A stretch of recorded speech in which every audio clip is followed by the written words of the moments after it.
To call the doctor, and it is with great pleasure that in fact, by popular demand, really, because ever since Dr. Kemker, Dr. Bernard Kemker was on, Sandra told me that people all over everywhere begged to have you back on. So thank you for doing this. Thank you for having me. Well, you're welcome. And your colleague, Dr. Mark Perlmutter, has been on before, and he has promised me he'll come back again sometime. Oh, yes. We'll get Mark back in here. Good, but I saw you in Smith's Red and White with your That's right. Beautiful family. Well, thank you. Folks, he's got 3 young kids. How old are they? Almost 6, 3.5, 1.5, and we're a wide open young family right now. So You are, and your wife is a dentist? she's a dentist here in town at Dr. Gaskin's old office over in the Boyce Willis building. So y'all are and you're here. Gosh, Yep. I'm amazed. I'm impressed. Yep, I'm going to have to go home and help hold down the fort here as soon as I'm done. Wonderful. Well, if people haven't had the chance to hear your background, I think we are so lucky to have you in Rocky Mount, and your wife too. But Thank you. Tell us where you were trained and in what you were trained. Sure. So we're one of the transplants to the Rocky Mount area. I did my medical school and undergraduate training in Indiana at Indiana University, now a football school, which is strange. I then went to Michigan State for my orthopedic surgery training. I then took an additional year to go to Virginia Commonwealth, just up 95, and there I specialized in advanced hip and knee reconstruction techniques. So to take on more advanced deformities, more advanced problems, to try to go to a community that didn't really have that set up before. Well, and one of the things we're going to talk about, and we're going to talk about a lot of stuff, and by the way, as you are listening, if you think of something and want to call in, we would welcome Sandra's here, and she's going to take your calls and then tell us what they are. But there's a fabulous new procedure, and you're the only one in Rocky Mount that does it. I think Correct. Greenville is the closest one that's much less invasive. Correct. Much better recovery time, much better stability and whatnot for hip replacement, and that's one of the things we're going to talk about. Absolutely. So but you are now full-time doing all your surgery at UNC Health Nash? Correct. At the current moment, I am doing all my hip and knee surgeries, all my surgeries at UNC Nash. That's been a good change for me. I was getting too many strings, too many places with a young family. So. Well, I bet you do a lot of surgeries, though, don't you? I'm trying to hit around 500 plus surgeries a year, and we're right next to that. So I'm not looking for people. People are coming to me that have gone elsewhere, sometimes with other problems, or have heard about this new procedure you and I are going to talk about, and things have been going really well for the community, and I'm excited to see how this keeps going. I remember when last time you were on, when Dr. Perlmutter was on too, you were saying that you have had some revisions from knee surgery that people weren't completely happy with in other locations too. Correct. A third of my practice is still redo hip and knee replacements. It's most certainly redo. Yep, it's more challenging for sure, but that's what I took a year to, grow my expertise in, and I've continued to grow that expertise and, help a lot of people around that used to have to travel a couple hours elsewhere to find a person that was comfortable doing it. So. Well, we want to stay at home. We want family to be able to come, yes. But definitely. Tell us what attracted you to Nash. You wrote down some things about really good things that are happening at Nash right now. Sure. So some things that are happening at Nash. I was hired during COVID time in 2020. So COVID around the entire nation really hit almost all the hospitals with joint replacements because we were shut down. They were not allowed to do any elective surgeries because everyone was dealing with the pandemic. So everywhere's trying to pick up the pieces back together, and Nash has been very proactive about it. A couple things that we've had going, our Leapfrog has been since I've been here the whole time. Our BCBS is getting recertified to be a Center of Distinction, a National Center of Distinction, so we're going to work on that starting this year as our recertification progress. We're entering into the American Hip and Knee Society Joint Registry. So all of our metrics aren't just being graded against local surgeons. Our metrics are going to be graded across surgeons across the entire nation. Great. And so UNC, our hospitals, is helping with that, facilitate that. UNC is really helping spearhead that. Good. It takes a lot of manpower to make that process go forward. It is something that most people in the public probably, they'll see the placards and the signs and stuff like that and why they should keep their joint replacement care close to home, but it is a monumental undertaking from the physical therapy departments, administration, all this stuff. We have to record all of our implant data. We have to record almost to the minuscule data, like how much does your knee bend after surgery, your pain medicine requirements. All the UNC hospitals right now are doing what we call enhanced recovery pathways. So we are very concerned about your pain, and we're also very concerned about the amount of opioids you have to take after surgery, because everyone knows that opioids, they're useful, don't get me wrong, but they do plenty of other bad things: constipation, nausea, vomiting, and addiction. Addiction, yeah. So we're trying to lead the way on less opioid surgery and still have low pain score surgery. And so far we're doing a very good job at that. I don't think you're going to find a place that really does it any better, if at all better at all. Like, you can only do as good as what we're doing right now ever. When the fact that y'all are judging yourselves nationally against the best of the best really bodes extremely well for us. Correct. My goal is to make Rocky Mount a place where there's no place better to get a total hip or a total knee surgery done in North Carolina, right? And I do think that's through collaboration with these other entities in the American Hip and Knee Society and with American Joint Registry to, make sure we're doing our stuff correctly and repeatedly at the local area. I've heard great things about the support staff in the OR too. Correct. That's been one of the things that's been going behind the scenes. The support staff at the OR has been doing a great job on not only turnover time to get more patients through, but the entire OR is ran, any hospital in the nation, the entire OR is ran on a couple of people. It's the people that are completely taken for granted. Those people are the custodians and the people that clean your surgical instruments. Okay. If the person, so George, Mr. G, y'all do a great job of keeping the ORs extremely clean. Our central processing crew over there does a great job at keeping stuff very clean. And those two very simple things with a crew of 6 people runs the operating room. Wonderful. It's wow. the weirdest. It makes perfect sense when you actually sit in the OR and watch it work, but it's always the people that no one ever thinks about to think. Well, and you also wrote down, and I remember when I had the privilege of being on our board for 9 years, the CMS were 4 stars, and that's another real accolade for the Correct. hospital. Yep, the hospital is really trying to push as far forward as they can to make it the safest place to go to get the kind of health care we offer. Well, let's jump into, so my mother at 95 had hip replacement surgery, and if she'd had this new kind, she probably would, well, she wouldn't be alive today because that was 5 years ago. But this is so much better on people. Sure. So one of the things I took time to learn was the anterior hip replacement. The anterior hip replacement is a muscle-sparing total hip replacement, and the reason I do it is because it is less pain for the patient. You don't cut the muscles, so the recovery time is quicker. Because you don't cut the muscles, you're less likely to walk with a limp. If you don't have a limp before surgery, the odds of you having a limp after surgery are very low doing it this way. Because the stability's better, not cutting the muscles, or what? Correct, because you don't cut the muscles, and when you don't cut the muscles only heal by scar tissue, so you don't have to worry about them healing. And the stability, so the hip can come out of socket, called a dislocation, and when you don't cut the muscles, it is much less likely for the hip to come out of socket. So for those 4 reasons, I've been really trying to do the anterior hip replacement, and we're doing a lot of them now. The other thing that I've really tried to pride myself on is everyone likes a pretty incision. Yeah. One of the common complications, or more common complication with an anterior hip replacement, any incision will have numbness. And anterior is the front versus Anterior is the the back. front, right? So it's right where your front pocket is. That's right where we'll be doing the incision. The traditional incision used to go straight up and down the leg. And those incisions, based on the way your skin is made, kind of didn't heal real pretty. They kind of healed a little bit thicker than what I would have liked. So we have some images that we would like to share later.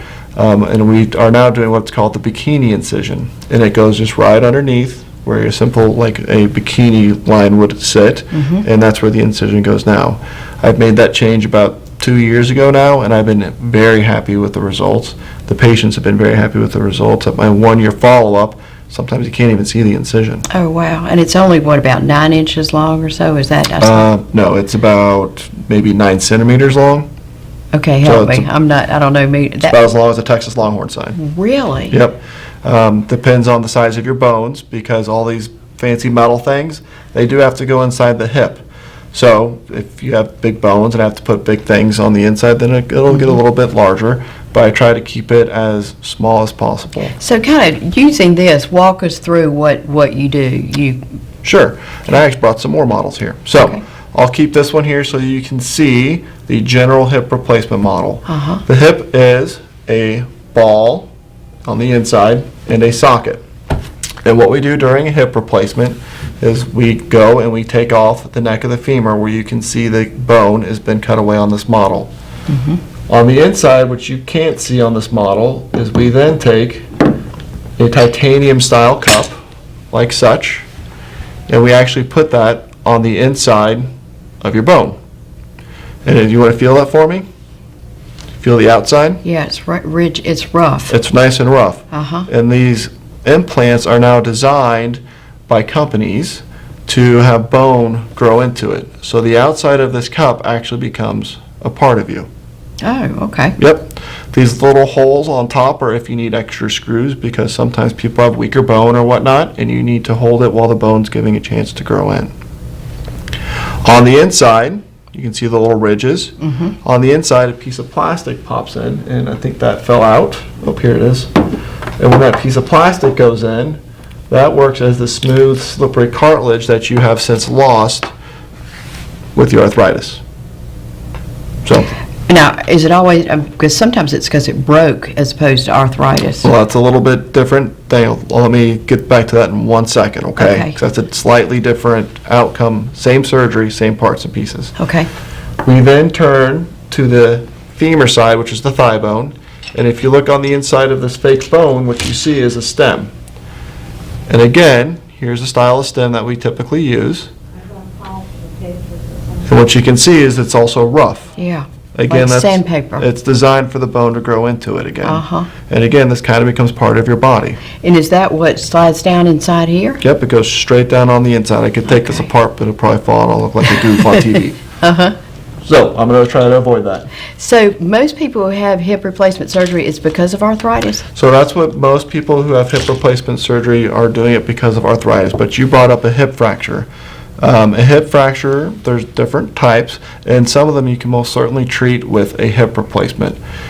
The common thing to do, I'd say, around this area was a half of a hip replacement, where you don't redo the cup side, where they don't get the piece of metal inside of the cup and they just get a big ball that goes in there and rocks back and forth. I prefer not to do it that way because it can hurt, right? If you have a big metal ball rolling on the cartilage, it'll take the cartilage away with time, and then you have to come back and get your hip redone. So it is, of my opinion, for someone who's a hip and knee specialist, I'm doing the surgery, unless there's a strict reason to not put the cup inside your bone, like you're very sick, you need a quick surgery to be done so you can get out of there because you're sickly, sure. But otherwise, I put the cup in, try to give you a better 10-year outcome, hopefully not have a painful hip after your half a hip replacement, because you're getting a full hip replacement. Yeah, if you could do that and avoid problems with pain down the road, I don't know anybody who would Yes. say, yeah, fix me. One of the things that I think has been a slightly different change from when I started here is most people after hip fracture were used to coming into the office on a stretcher. Oh, In my office, if you come into the stretcher, I'm very concerned that something very bad has happened. I am very aggressive with physical therapy. Many of my patients will tell you sometimes, yes, I'm a very aggressive surgeon with physical therapy. Uh-huh. But the reason is the physical therapy not only gets you walking again, it also helps out with your pain, and it helps you actually heal your incision, helps with some other things, increases appetite, also helps you not be constipated after your surgery, Good. right? Uh-huh. Those last two things kind of sound silly, right? But we all know if we get up and we move around, we tend to actually get hungry versus if you sit down all day. Things kind of keep moving. You got to keep moving after this. So that's also one of the reasons after a hip fracture, I do the full thing. I do it through the same front incision, so the risk of a dislocation is lower, less pain for the patients. And if anybody on the TV has ever had a family member who unfortunately broke their hip, you know, sometimes they get kind of confused. So I'm less worried about the ball coming out of the socket. They have less pain to hopefully make them less confused, and less pain medicine that can also make them very confused. How long would somebody have to stay in the hospital with this type of surgery? Well, are we talking about for an arthritis surgery, or are we talking about for like a hip fracture surgery? Probably both. Sure. So I would say 99% of my hip replacement surgeries, even though we're using the same thing, they're home the next day. One of the things Nash is working on, and it kind of got sidetracked with the whole COVID pandemic, is we're trying to get our outpatient total joint going again, so you can go home the same day. And I have about one patient a month who goes home the same day after a hip or a knee replacement. That's amazing. People just want to go home, right? And we have this stuff now to help out with pain that's not narcotic, right? We have certain medicines and concoctions and medicines that we use. We have ways of doing the anesthesia that hurt less. So we're doing all this stuff now. We are just trying to streamline it to make it easier for the patients to go home the same day. That is probably end of this year, next year project, because we got the other stuff going on. So we got a lot of irons in the fire already. That one's coming. Now, the next question is, what about for a hip fracture? A hip fracture is a different thing, even though we're putting in the same parts and pieces. Whenever you break your hip bone is your biggest bone in your body, and that is a big event for whoever breaks their hip.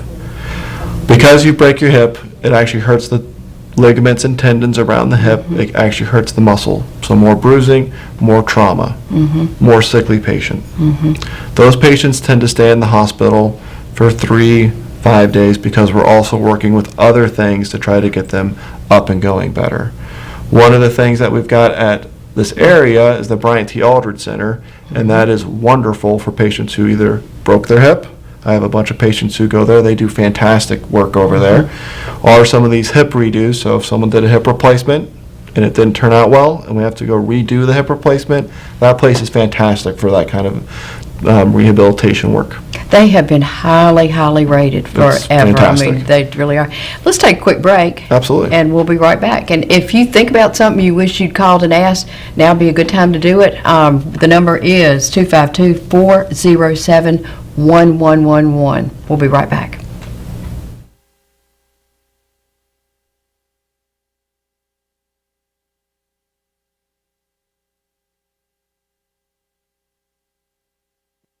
It's fantastic. He was different from everybody else I'd ever seen. He's compassionate. He really cares about his patients. I told him, you were my guardian angel. My experience with Nash was A+. So any surgery I need here on out, give me a blank piece of paper, I'll sign it.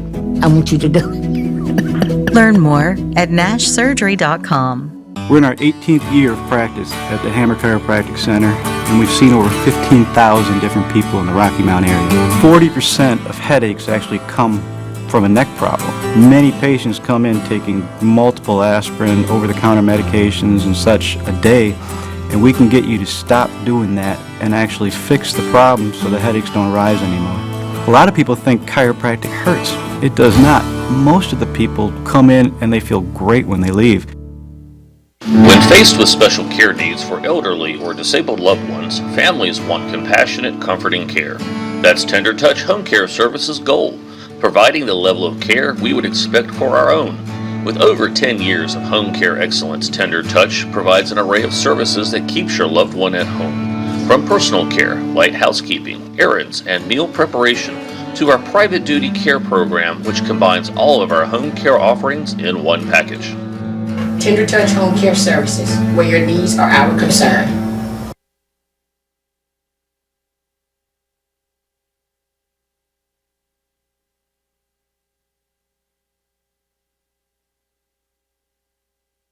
When Jay arrived at the emergency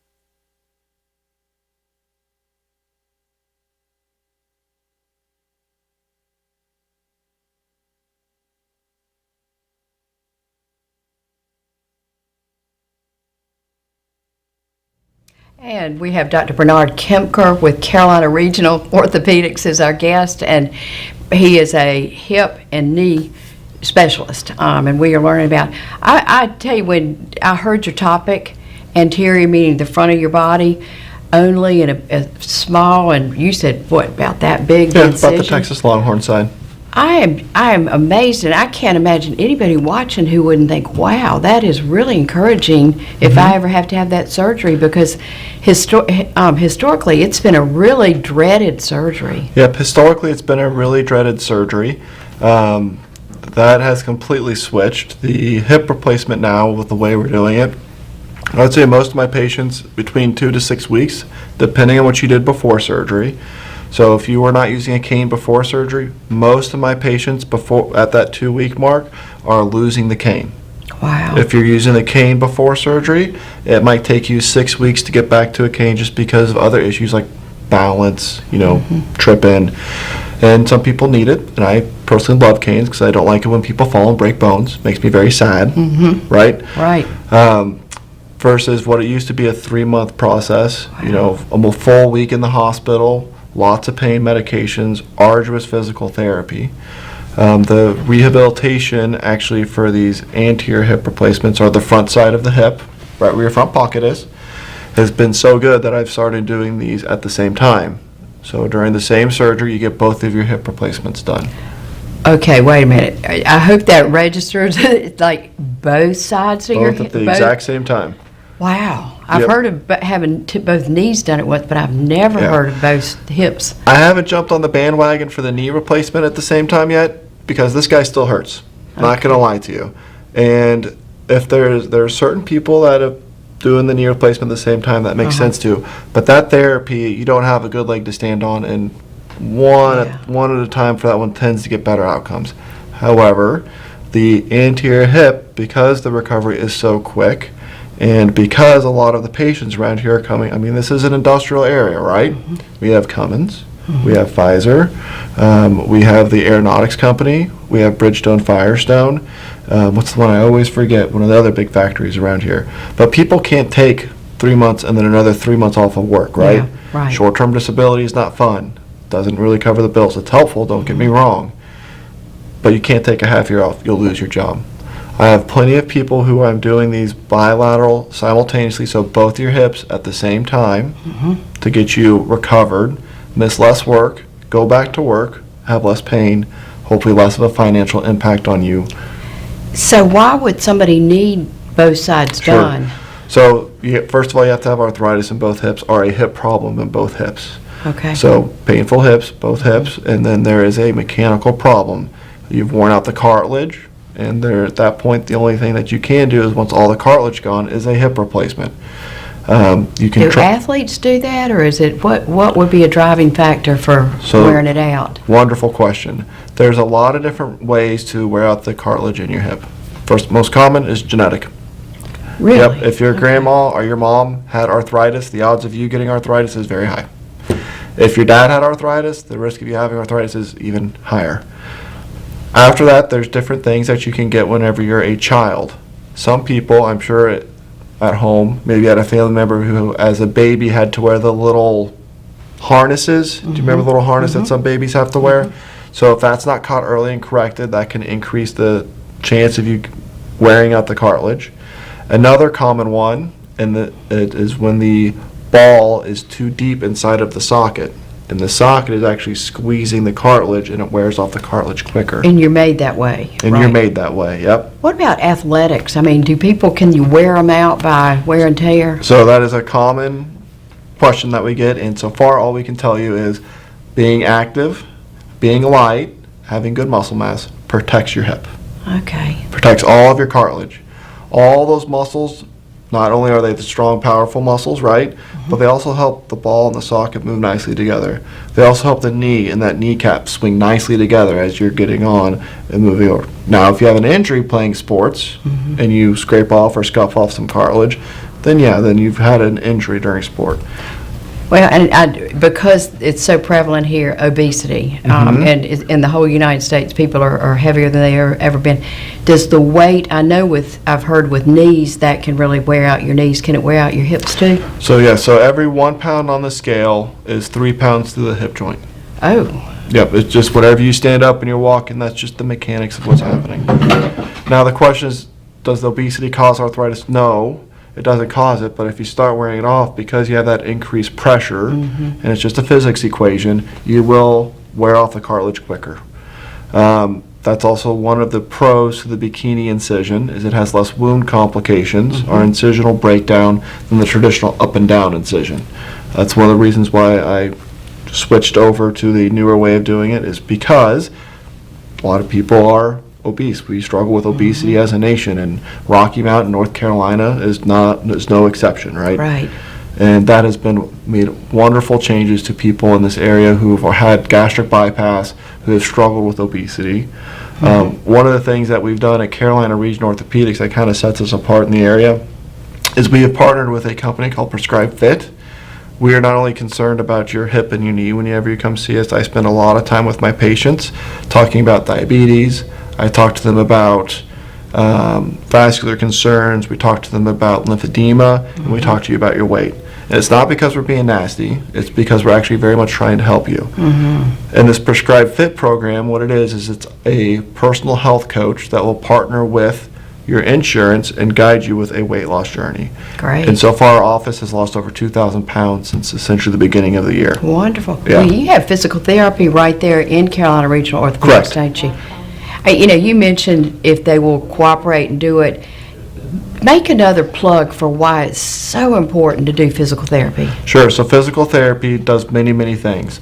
Makes you stable on your feet so that way you don't trip and fall and hurt all that important work that we just did and that you're trying to heal up and get all the benefits from. It makes you strong again, right? Again, I talked to you about all those muscles keeping everything moving the way that it should. You want that ball or the knee gliding like it should after surgery so you get the maximum benefit. Finally, you don't want to walk with a limp the rest of your life. The physical therapist's goal is to push you. They're trying to push you to get to as normal of a gait pattern as you can. You don't want to be going to church and having everyone asking why you limping, right? Right. Yeah. Physical therapy is there to try to help out with that as much as possible. I have a friend. You got a question? Okay. They did not watch from the very beginning. Uh-huh. So they want to know how much time in the hospital they missed that. Sure. So a normal hip replacement in the hospital, and the vast majority of mine are, I would say, normal hip replacements for the anterior hip. 99% of them, 95% of them are going home the same day or the next day. That's incredible. Yep.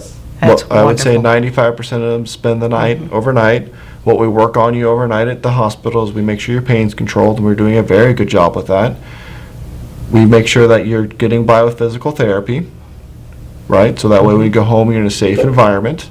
Some people are a little surprised because you're going to get woken up early. You're going to put on your makeup. You're going to do your hair. You're going to brush your teeth. And you're going to sit in the chair for whenever we come and see you at 7 in the morning.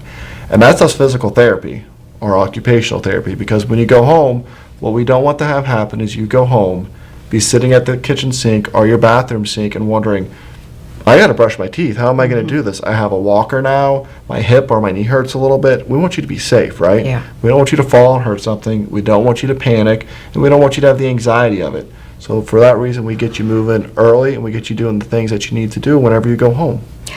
A really good friend of mine broke her hip, and she did not do the physical therapy. And I think she lived for another 15 years, and she had a terrible limp the whole time. She said to me, I was told I would limp for a year, and I said, if you do physical therapy, but even now it sounds like it's a lot faster. But she refused to, and for the rest of her life, she had that limp. Yep, I'm sure some of my patients are watching this, and they know exactly what I tell them the day after surgery. And It's because you care. It's 100% because I care. And what we know for the physical therapy is if we get you up and we get you moving in those first 2 weeks, the rest of this is such a downhill slide for you, right? All the body heals by scar tissue, the hip less so than the knee. But that first 2 weeks after a knee replacement are no fun. But if you want to make the next 6 weeks, 3 months no fun, stall on your physical therapy.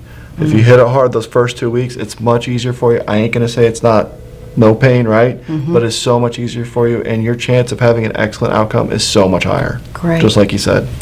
You want to switch over to knees and talk Sure. about knees? We can switch over to knees. Are there any new things that are happening as far as, I keep hearing there's some, the outcomes are better on knee surgery than they were a long time ago. Sure, the outcomes are getting better on knee surgery than what they were historically. The recovery is definitely better on the knee replacement. That is probably the biggest improvement that we've done. Just like the hip, we're using different medications, and we're using some newer types of numbing medication or like lidocaine, so a long-acting lidocaine around the knee, as well as the medication before to really decrease your pain.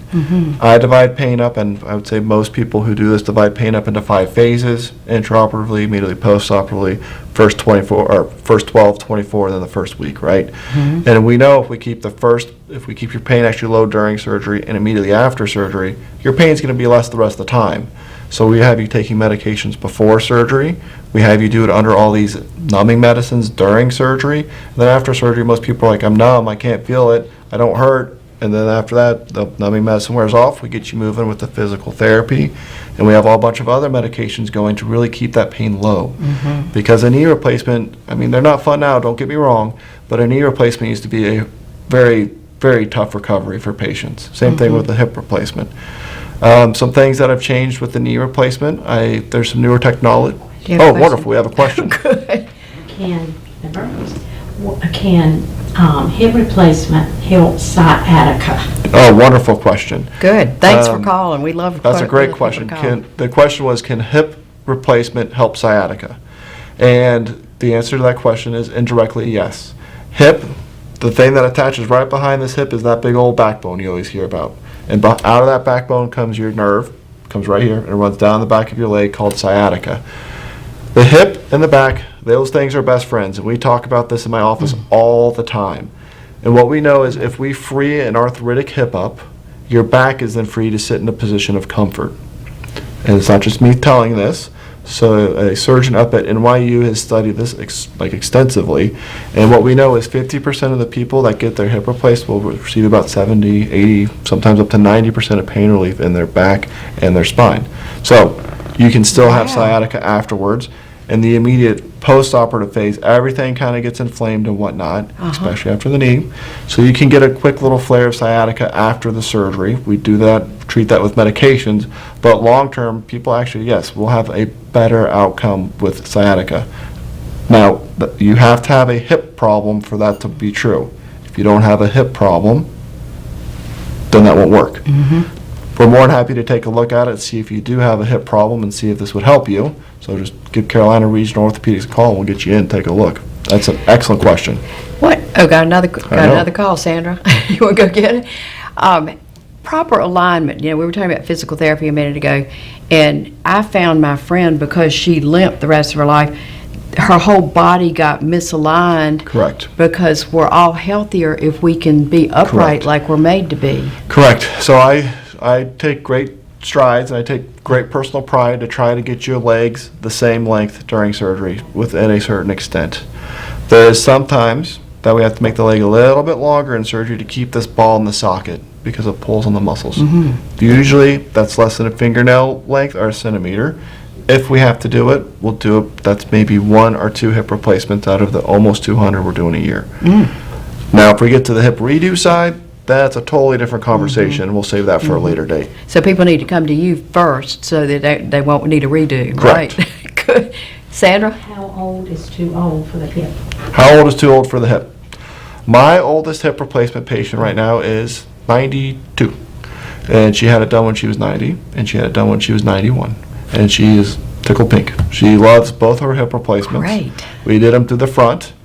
Being a hip and knee specialist, not only do we do the ones we showed, I have other ones. I was actually going to show this guy here. He's a hip stem for people with weak bone, right, to try to decrease the risk of fracture. So there's no reason to be 90 and be hobbled up and not moving, right? Quality of life is quality of life. And if your hip hurts like stink and it will hurt you the rest of your life, it's a quality of life discussion. And some of my patients are 85 plus. And I would say that has been one of the biggest changes here, is taking on the truly geriatric population, not trying to be mean, and giving them results that would shadow any other 70-year-old, 60-year-old, 50-year-old. I do not think age is a contraindication for a hip or a knee replacement.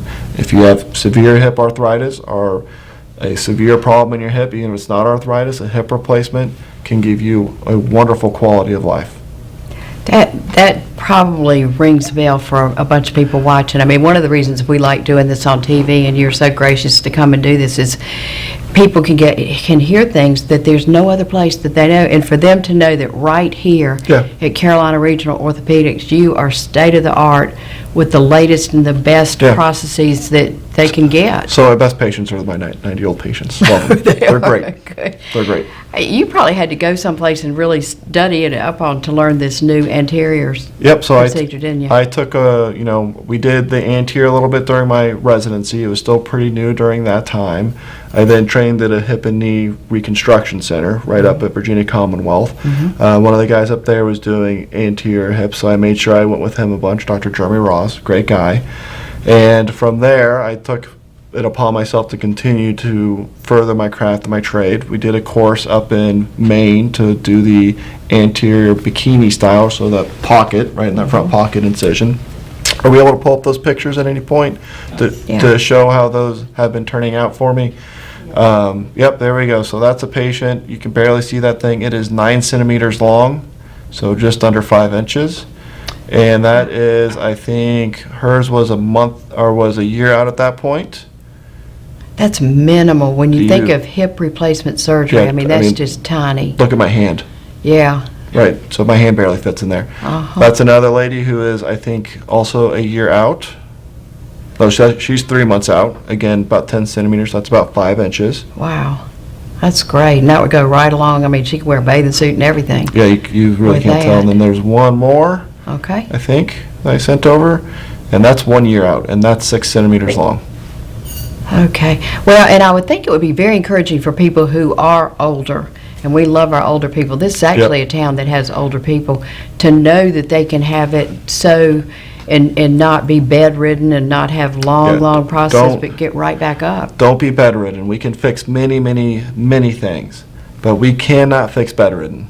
Yeah. Once you're bedridden, we'll try, come and see us, absolutely. We can, there's things in the community such as water therapy at, BTAR and over at manual therapy. And if you're bedridden, I know the pool sounds like a no fun place to go, but we will work with you to try to get you up and moving again. If you have a hip and a knee problem, to try to get you to the point where you can benefit.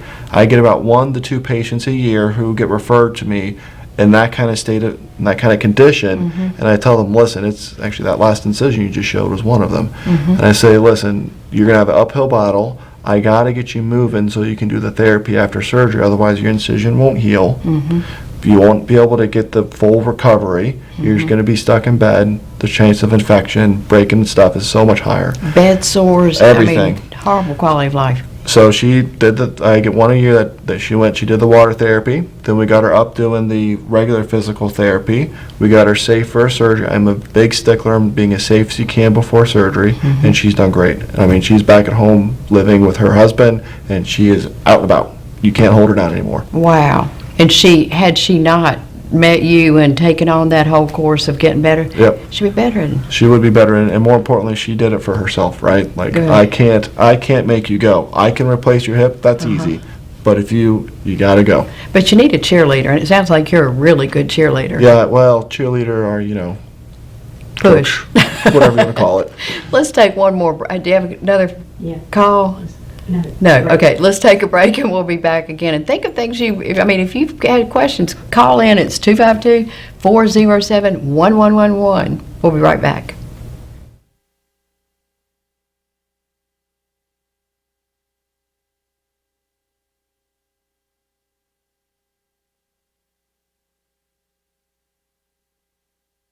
It was fantastic. He was different from everybody else I'd ever seen. He's compassionate. He really cares about his patients. I told him, you were my guardian angel. My experience with Nash was A+. I said, any surgery I need here on out, give me a blank piece of paper, I'll sign it. I want you to do it. Learn more at nashsurgery.com. We're in our 18th year of practice at the Hammer Chiropractic Center, and we've seen over 15,000 different people in the Rocky Mount area. 40% of headaches actually come from a neck problem. Many patients come in taking multiple aspirin, over-the-counter medications and such a day, and we can get you to stop doing that and actually fix the problem so the headaches don't arise anymore. A lot of people think chiropractic hurts. It does not. most of the people come in and they feel great when they leave. When faced with special care needs for elderly or disabled loved ones, families want compassionate, comforting care.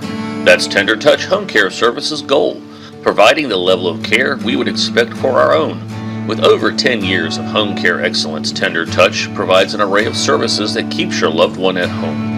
From personal care, light housekeeping, errands, and meal preparation, to our private duty care program, which combines all of our home care offerings in one package.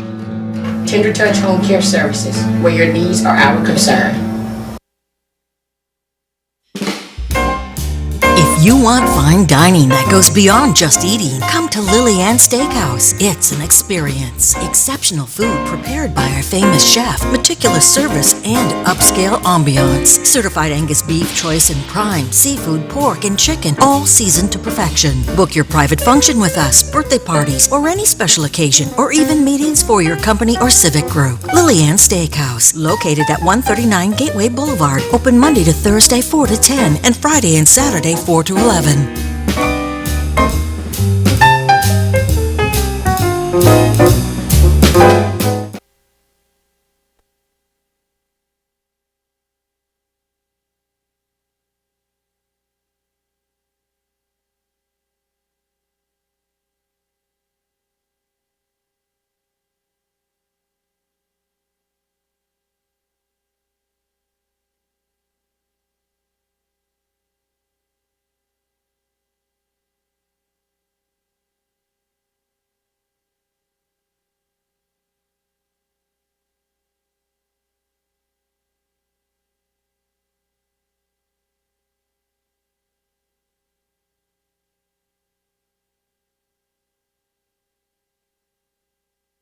Dr. Bernard Kemker, who does hip and knee surgery for Carolina Regional Orthopedics. Remember, we've only got a little bit more time, so if you have a question, please be sure and call. We've had some great questions. Wonderful questions.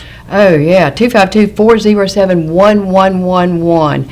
I want to talk about what's different as far as after recovery that y'all really specialize in Carolina Regional Sure. Orthopedics. So one of the things you have to do whenever you're a surgeon is you have to build the team around you. The team around you dictates not only how the patient does and how they perceive the surgical care as pre-op, but also post-op.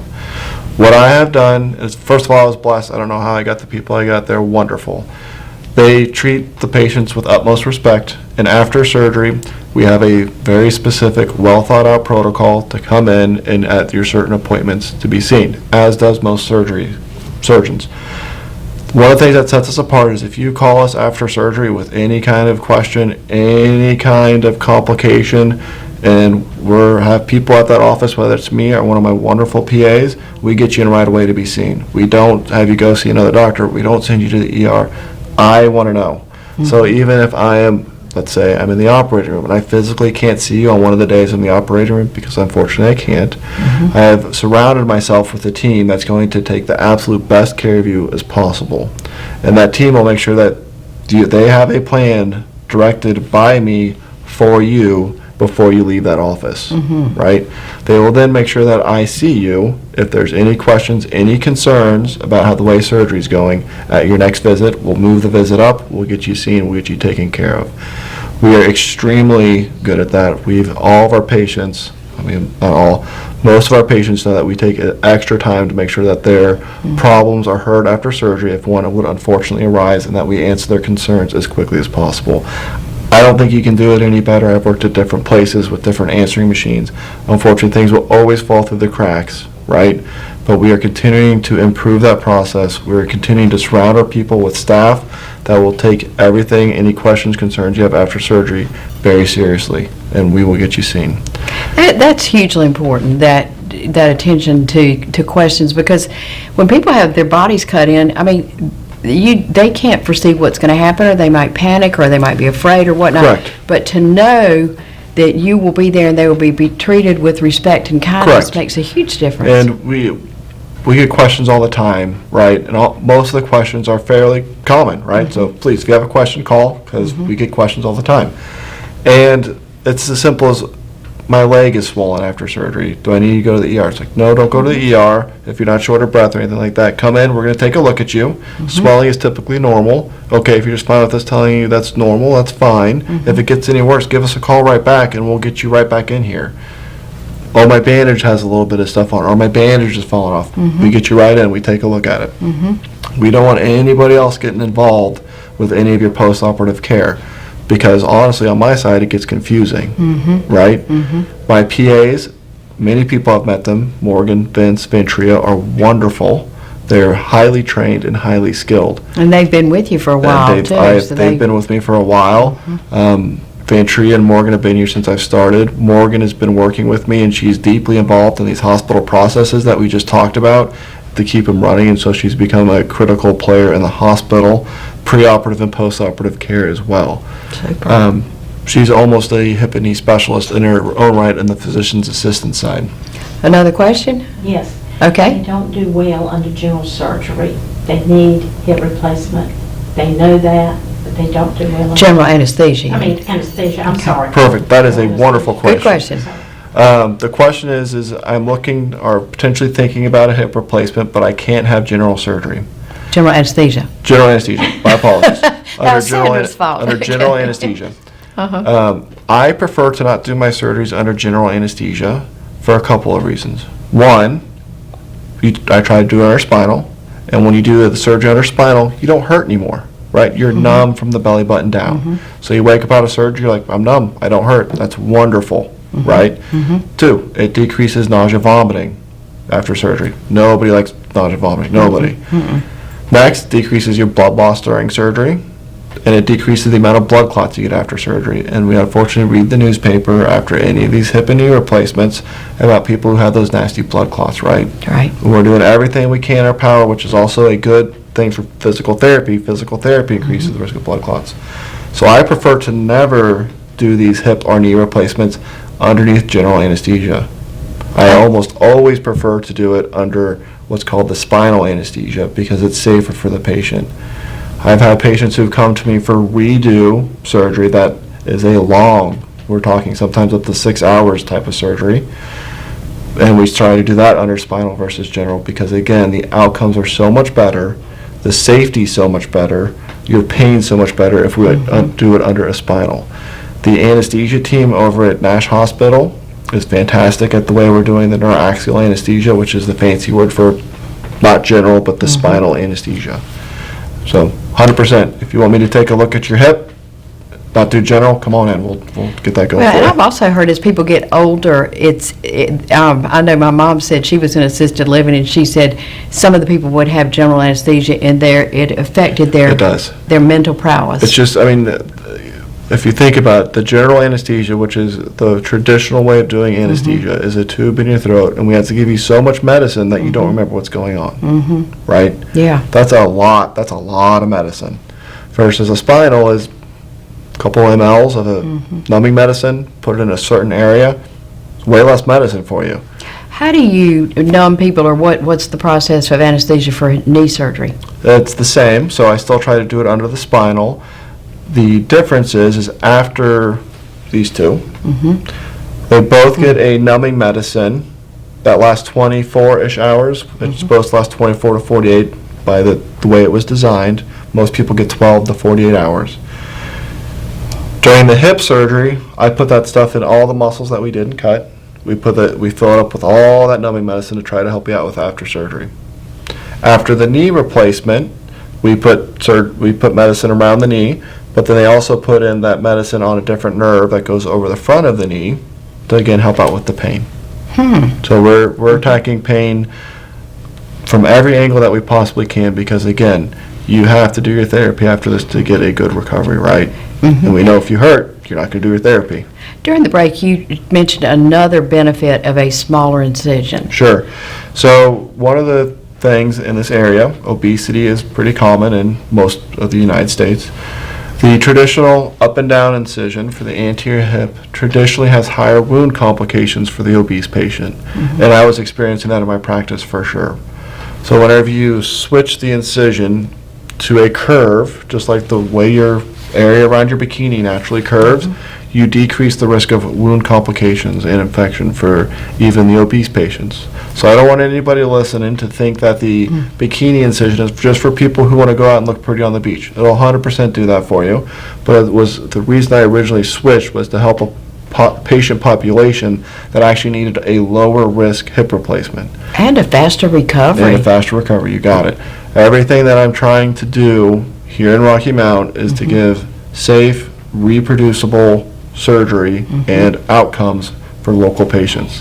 Well, I'm really glad that you're staying state of the art of this because, I mean, nobody wants to have to go out of town for this type of thing, to think that we can have it done right here. Yeah, there really is no reason to go out of town unless you have like a connection with somebody else already. Like, that's fine. That I totally get that. But we are keeping up with anywhere around the nation right now, in all honesty. That's why we're doing all the stuff behind the scenes to continue to prove to people that, hey, we're keeping up with the Joneses wherever you want to put us. Well, in relationship with UNC, they have high standards, and they are supporting, as you said, Correct. the administration to push to get certifications. I remember through the Heart Center and whatnot, they're always bragging about, we got this certification, this Correct. certification, and to think they're doing it now for the orthopedists, that's fabulous too. Correct, and I am a little bit pushy on what I think should be improved, right? And so far, the hospital at UNC Nash has been in lockstep with what I'm trying to get accomplished because they can see where we're trying to go. Great. Right? So we are continuing on these quality metrics that we don't have, like, we don't have to do this stuff. Like, there's no reason for us to do it other than we want to improve our craft. And improving our craft, we improve the care to the local community. And that's why we're getting leapfrog A's. Exactly. Okay, so somebody's watching and they've been putting off.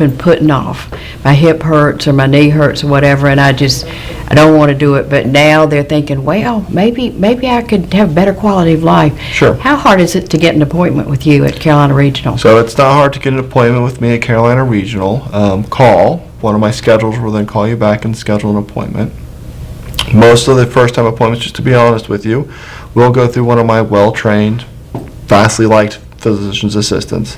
The reason being is they are very good at saying, okay, yes, your hip has a problem, and they then start the workup for your safety for me to see you for a true surgical consultation. And you've got the x-ray equipment and all that we got right x-ray there. equipment, we got the blood work there, right? So if you see me or my physician's assistants to talk about a hip or a knee replacement or a hip or knee redo, our very next concern is your safety, right? Yeah. Because we're going under surgery. All surgery has risk, for sure. So what we're trying to do is make sure that your health is as good as possible for surgery. So we're looking at stuff like your red blood cell count, not just for a blood transfusion, but also increase the risk of, if it's too low, for stuff like a heart attack, a blood clot, wound complications, infection, right? All horrible things. We check your protein levels for the same reason. We check, make sure your diabetes isn't getting in the way. I check your kidneys. I check your liver function labs. We are very thorough. We try to get For your safety. Yeah, we try to get your risk down to the national benchmark for a complication, which is between 1% and 2%. Between Wow, any that's of, great. Yep, that is my goal, is to hit around the 1% to 2% benchmark for complications, and so far we've been hitting that goal, right? I would love to tell you no complications. I can't. That's impossible. No surgeon can tell you that. No, nobody, if they do, they're not telling the They truth. tell you that, run away.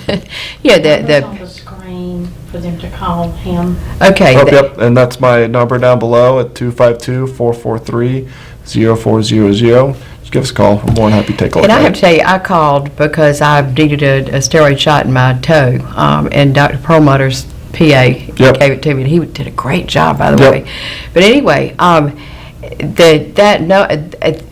when I called, they said you were number 11 in the queue, which I kind of liked, because then, and they kept coming back and telling me as people dropped off, it didn't take long at all to get Yeah. through that 11. So don't let it scare you. They're just being polite with letting you know where you Yep. stand. But it goes by really quickly, and Yes. next thing I knew, I was talking to her, and she got me in. Yes, one of Quickly. the things that sets us apart from other areas is all of our operators, they live here, right? So they don't know who's calling. For all they know, it could be their cousin or their aunt or whoever, right? Versus using a call center in like India or somewhere else, right? Like, so all of our operators are could be your neighbor for all you know. They speak like we do, folks. They speak like you do. We have people that are pulled in whenever they're not working at the front desk checking in patients in to take calls. Every office tries to keep call time down low. We have multiple things we're trying to do to keep that. We then parcel the calls out to the appropriate people. So if you're seeing me, we'll get you to talk to my people as quickly as possible. Again, like I talked about, if you're saying you had a surgery by me, you're going to get linked in right away, right after surgery. One of the other things, if you don't want to have a hip replacement, but your hip is hurting you, we're now doing a whole bunch of hip injections in the office with an ultrasound machine. Oh, okay. So a lot of places, if you go see the hip surgeon, you have hip arthritis or AVN, which is damage to the bone of the femur, or any other kind of pathological or sickness of the hip, for easier terms.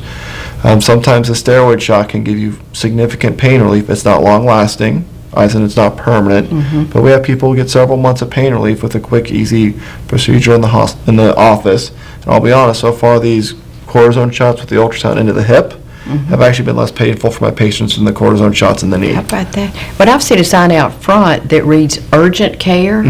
What does that indicate there? Sure. So what we're trying to do is, if you are, let's say you're at work and you're getting off work and you slipped and you rolled your ankle or something, or if you're playing, pickleball right at the Y and you slip and hurt your wrist, to come in and not have as long of a wait in the ER. And then when you come in, you see one of the PAs who is an orthopedically trained PA, right, to then figure out, oh, you actually did break your wrist, you need to see Dr. Perlmutter, right? We try to get you with with Dr. Perlmutter as soon as we possibly can to see if you need a surgical thing, versus go to the ER, which the ER is fine. I'm not digging on the ER, but it's usually a longer wait time. They usually have sicker patients, which is why it's a longer wait time, right? And it's usually a little more expensive. What are the hours of your urgent care? The hours of our urgent care right now are during our normal operating hours, so from 8 to 5, Okay. Monday through Thursday. Anything else? Oh, we got to go. We don't want to go, Sandra. We're having a good time. When you see Dr. Kemker around, tell him how much you appreciate that he came here after a long day working, I'm sure, to share information. This is wonderful. I enjoy this. Yeah, well, we really do appreciate it, and thank you for watching us, and hopefully we can continue this. Absolutely. Sounds great. Thank you. Bye.